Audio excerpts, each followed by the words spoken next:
જય શ્રી કૃષ્ણ. ધીરુભાઈ રાઠોડ એમ કહે છે કે મેં પૂછ્યું કે લીમડામાં અત્યારે ફૂલ આવવાનું કારણ શું? તો અત્યારે શ્રાવણ મહિનો છે, ચૈત્ર મહિનાની જેમ લીમડામાં કોર આવ્યો છે અને સફેદ ફૂલ ખીલી ગયા છે. તો ધીરુભાઈ એમ કહે છે કે હાઇબ્રિડ સરગવાની જેમ હાઇબ્રિડ લીમડો હોય. પણ ભાઈ હાઇબ્રિડ લીમડો ક્યાંથી હોય? 15 વર્ષથી તેને લીંબોળીઓ આવે છે અને ખાલી ઉનાળામાં જ આવે છે. અને અત્યારે પણ એને લીંબોળી હતી એ પાકીને ખરી ગઈ છે. અને અત્યારે પાછી એમાં આ વર્ષે જ એમાં કોર આવ્યો છે. હાઇબ્રિડ હોત ને તો દર વર્ષે આવ્યા રાખત. પણ આ વર્ષે જ એની અંદર કોર આવ્યો છે. એટલે મને નવાઈ લાગી, એટલે પ્રશ્ન મનમાં થયો અને જવાબ ન મળ્યો.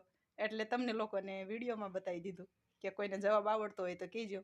બાકી કુદરતની માયા, બીજું શું. હાઇબ્રિડ હોય ને તો દર વર્ષે આવ્યા જ રાખે. અને આને 15 વર્ષથી લીંબોળી આવે છે અને આજે પહેલી વખત જ ફૂલ આવ્યા છે અને એ શ્રાવણ મહિનામાં.